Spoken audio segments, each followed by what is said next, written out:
अस्सलाम वालेकुम। इस वीडियो में हम डिस्कस करेंगे ice candy man as a post colonial novel.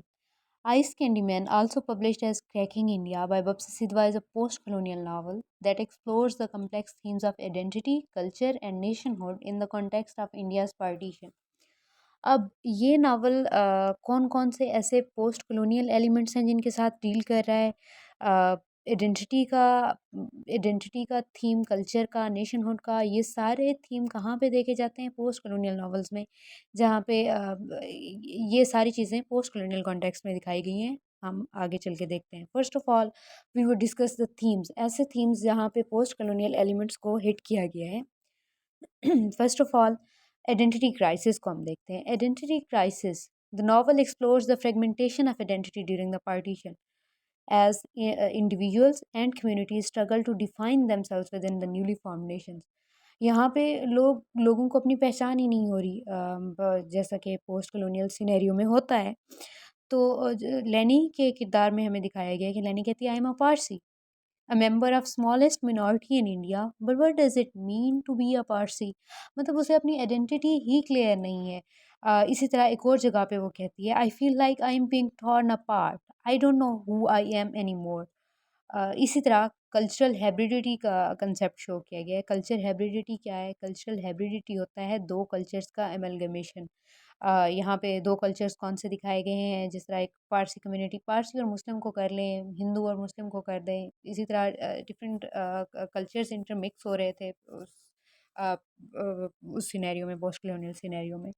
So Sidhwa portrays the blending of cultures, particularly in the character of Lenny, who navigates multiple identities as a Parsi girl growing up in Lahore. जैसे कि वो एक जगह पे कहती है chapter number 2 में, मैं आया Hamida is Muslim, she teaches me Urdu and tells me stories of the profit.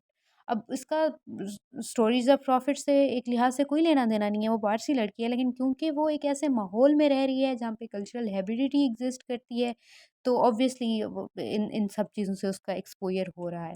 इसी तरह कहती है, एक और जगह पे कहती है I feel like I am caught between two words, the word of my parents and the word of my आया। एक और थीम हम देख लेते हैं, जो पोस्ट कॉलोनियल थीम है, नेशनहुड एंड बिलोंगिंग।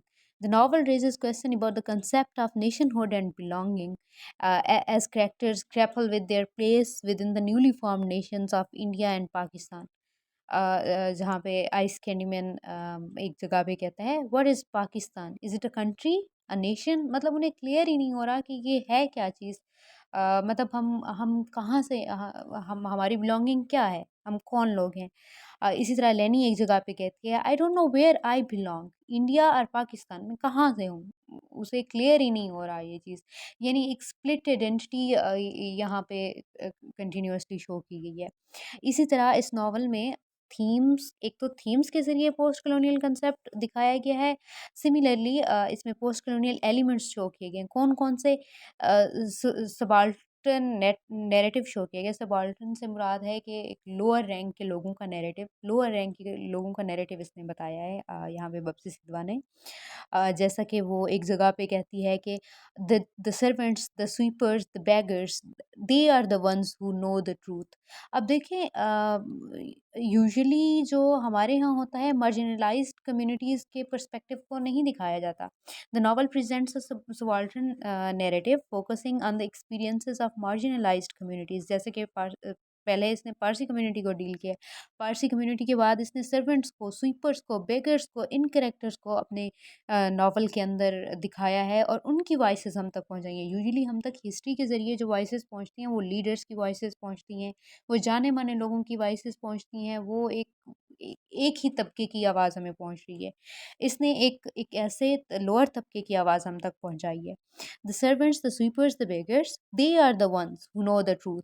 इसी तरह एक और जगह पे हामिदा कहती हैं, हामिदा जो आया है लेनी की, वो कहती है कि we are the ones who are forgotten, the ones who don't matter. मतलब उन्हें भी यही लग रहा है कि वो मैटर ही नहीं कर रहे, जबकि वो मैटर कर रहे हैं। ऑब्वियसली सिद्धवा उनका जिक्र कर रही है तो वो मैटर करते हैं।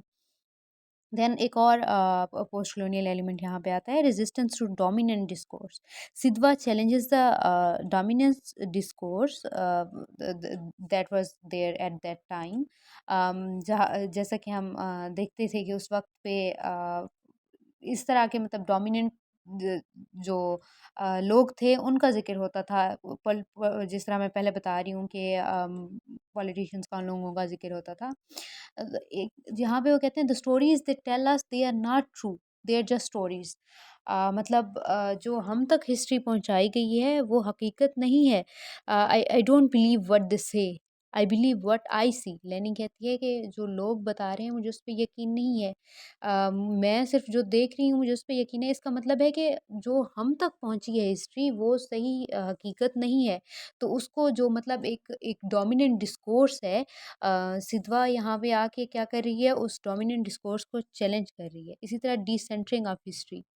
अब हिस्ट्री को भी वो सेंटर से मुराद है कि आप किसी चीज़ को हकीकत मान लेते हैं, किसी चीज़ को सेंटर मान लेते हैं। डिसेंटर, आप उस हकीकत से परे जा रहे हो, उस हकीकत से दूर जा रहे हैं, यानी आप उस सेंटर को डिसेंटर कर रहे हो। आप कह रहे हैं कि मेरे लिए ये सेंटर मैटर ही नहीं करता, मतलब हिस्ट्री को ये डिसेंटर कर रही है कि जो हिस्ट्री है वो हकीकत नहीं है।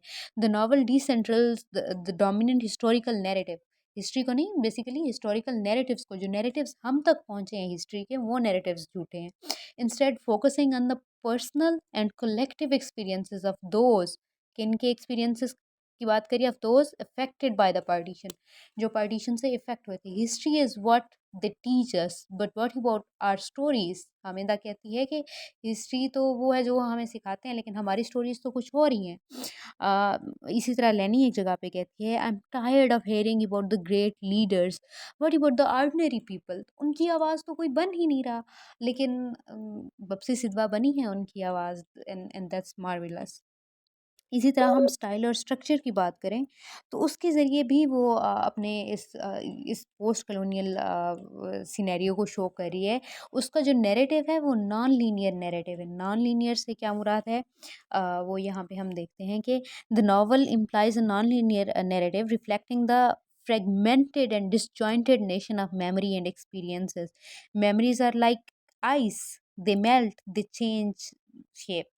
तो time is like a puzzle, you have to put the pieces together, क्योंकि ज़ाहिर है वो उस दौर में इतना कुछ हो रहा था कि आप मतलब एक नॉर्मल इंसान अपनी सेंसेस में रह ही नहीं सकता था। तो वो इसी तरह उसने बपसी सिद्धवा ने जो अपना नैरेटिव रखा है वो भी नॉन नैरेटिव रखा है। इसी तरह उसने मल्टीपल नैरेटिव वॉइसेस शो की हुई हैं अपने नॉवल में। अब मल्टीपल नैरेटिव वॉइसेस क्या हैं? Sidhwa uses multiple narrative voices including Lenny's child like perspective. मतलब उसने हमें लेनी का पर्सपेक्टिव भी दिखाया है, उसने हमें आया का पर्सपेक्टिव भी दिखाया है, उसने हमें आइस कैंडी मैन का इनिग्मेटिक नैरेटिव भी दिखाया है। मतलब उसने, although they are very much contrasting narratives, but उसने इन सारी चीज़ों को इस कम्प्लेक्सिटी के साथ मतलब उस कम्प्लेक्सिटी को इतने सिंपल वे में यहाँ पे बताया है कि ये भी हो रहा था, ये भी हो रहा था और ये भी हो रहा था।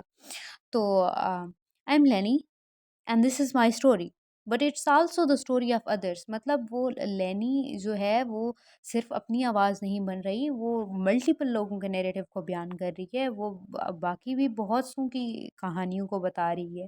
आई am the ice candy man and I have stories to tell. इसी तरह आइस कैंडी मैन, इसी तरह जब हम आया की बात करते हैं, जब जब आया को किडनैप कर लिया जाता है एंड ऑल दैट स्टफ, तो वो भी सिर्फ एक आया की स्टोरी नहीं है, वो वहाँ पे रहने वाले कई लोगों की स्टोरी थी। तो वो मल्टीपल वॉइसेस को, इसका एक एक करेक्टर, वो सिर्फ अपनी आवाज़ नहीं है, वो बरसगीर के बहुत से लोगों की आवाज़ है। So we can say that by incorporating these post colonial elements, कौन से जो हमने जिनका पीछे जिक्र किया है, these post colonial elements, these themes and these narrative strategies, जो कि हम बयान कर चुके हैं। नैरेटिव स्ट्रेटजीज अभी हमने डिस्क्राइब किया, पोस्ट कॉलोनियल एलिमेंट्स भी हम बयान कर चुके हैं, थीम्स भी कर चुके हैं। Ice candy man offers a powerful exploration of the human experience during one of the most tiresome periods in Indian and Pakistani history. So that's all. I hope ये आपको क्लियर हो गया होगा कि किस तरह आइस कैंडी मैन एक post colonial novel के तौर पर सर्व कर रहा है, और किस तरह ये एक बपसी सिद्धवा का मास्टरपीस समझा जाता है।